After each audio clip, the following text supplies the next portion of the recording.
Nagaan keenya kabajaa isiniif haa ta'u akkam jirtu hordoftoota gonfoo miidiyaa mee amma immoo oduu barsiisaa ta'e tokko isiniif qabannee dhufneerraa dhaggeeffadha. Egaan akkuma beekamu guyyaan har'aa Juun 21 guyyaa Onesmoos Nasiib jedhamee beekama.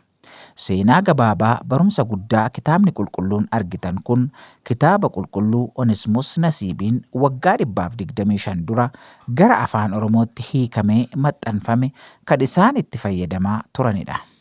Mana kitaabaa fi godambaa dhaabbata misiyoonii warra wangeela Swiidinii yookaan immoo EFS or Swedish Evangelical Mission biyya Swiidinii magaalaa Absaalaa keessatti argama.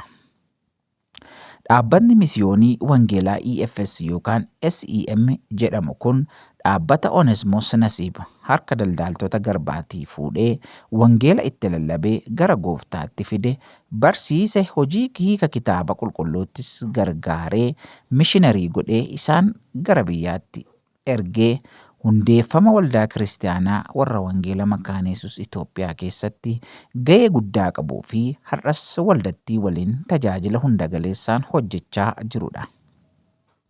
Seenaan Onesmoos Nasiib hojii isaan hojjetan garaagaraa waliin bal'inaan ibsamee mana kitaabaa fi godambaa isaanii keessatti argama. Misiyoonota seena qabeeyyii EFS yookaan immoo SEM hangafoota keessaa tokko ta'uu isaanii kan ibsu suuraan isaanii misiyoonota baay'ee waliin achitti argama. Kitaabileen garaagaraas waa'ee jireenyaa fi tajaajila isaanii ibsan barreeffamanii jiru. Onesmoos Nasiib yookaan hiikaa awwaajii bara 1856 Illuu Abbaa Booraa iddoo Hurrumuu jedhamutti dhalatan. Maqaan warri isaanii kennaniif hiikaa jedhama. Abbaan isaanii umurii isaanii 4 irraa du'an. Daldaaltonni namaa yeroo sana haadha isaa jalaa butanii dabarsanii gurguratan. Erga si'a baay'ee wal harkaa fuudhamee gurguramee booda namni Warner Muzingar jedhamu qoonsilaan biyya Faransaayii masawwaa Eertiraatti hiikaa awwaajii yookaan immoo Onesmoos Nasiibiin bilisa baasee warra misiyoonitti biyya Swiidiniitti yookaan Swedish Evangelical Missionitti kenne. Hiikaanis mana barumsa Swedish Evangelical Mission jedhamutti barachaa turan. Hiikaan nama cimaa fi hubataa turan. Yeroo sana umurii isaanii 16 ture. Hiikaan awwaajii bara 1872 Maarchi 31 gooftaa Yesuusitti amananii cuubaman. Guyyaa sanaa eegalee Onesmoos Nasiib jedhamani. Hiikaan yookaan Onesmoos erga gooftaatti amananii cuubamaniin booda akkuma ani ergaa wangeelaa dhagahee gooftaatti amanee fayye kana sabni kiyyas fayyuu qaba jechuudhaan wangeela dhaqqabsiisuudhaaf gatii guddaa kaffalan. Kitaaba yookaan macaafa qulqulluu gara afaan Oromootti hiikanii bara 1899ttis maxxansiisan. Guyyaan hojiin hiikaa fi maxxansa kitaaba macaafa qulqulluu xumuramutti Juun 19 bara 1899 biyya Siwiizerlaanditti gammachuu guddaadhaan guutamanii kunoo Waaqayyo kennaa guddaa eenyullee irraa fudhachuu hin dandeenye saba Oromootiif kenneera. Kennaan isaa kunis Oromoo qofaaf osoo hin taane sabaaf sablammii hundumaaf kan ta'udha jedhan. Hojii hiikaa kitaaba qulqulluu kana keessatti Asteer Gannoos deeggarsa gochuudhaan gahee guddaa taphataniiru. Hiikaa awwaajiin hojii wangeelaa babal'isuudhaanii fi tajaajila hunda galeessa garaagaraa jalqabsiisuudhaan erga tajaajilaa turaniin booda bara 1931tti gaafa guyyaa sanbata guddaa dilbata umurii isaanii 75tti magaalaa Naqamteetti gara gooftaatti sassaabaman.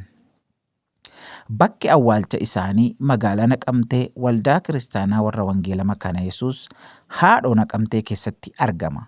Sagaleen Waaqayyoo Ibroota 13:7 irratti warra isaan geggeessanii dubbii Waaqayyoo isaanitti himanii turan yaadadhaa. Attamitti akka jiraattan akka du'anis jireenya isaanii keessaa wanta argames ilaalaa. Fakkeenya amantii isaanii fudhadhaa duukaa bu'aa nuun jedha. Kanuma ka'umsa godhachuudhaan Onesmoos Nasiib irraa waan baay'ee baranna. Gabaabaatti qabxii muraasa kaasuuf Waaqayyo isa garbummaaf yaadame gaarummaatti geeddaruu akka danda'u Oneesimoos garbummaaf yaadamee ture sana Waaqayyo tajaajila isaa yookaan immoo tajaajilaa isaa godhatee mul'ata guddaa dhalootaaf ta'uu itti kenne. Dhalootaaf jiraachuu Oneesimoos bara 1872tti amananii cuuphaman. Ani fayyeera nagaa jedhanii hin teenye. Ani fayyeera sabni kiyya garuu dukkana keessa jira jedhanii guutummaa kitaaba qulqulluu afaan Oromootti hiikani. Dadhabbii guddaadhaan waggoottaniin booda bara 1899tti akka maxxanfamu taasisan. Obsa Oneesimoos guutummaa kitaaba qulqulluu maxxansiisuuf waggaa dheeraa itti fudhate. Sanuu bara teknooloojiin akka har'aa kanatti bara hin babal'annetti kun hojii guddaa dadhabsiisaa obsa guddaa gaafatudha. Sana irratti erga gara biyya isaanii tajaajila jalqabanii lafa dheeraa miillaan deemaa turan. Sababa tajaajilaa wangeela kanaan ari'atamanii fi dhiibbaa guddaan irra gahaa tureera.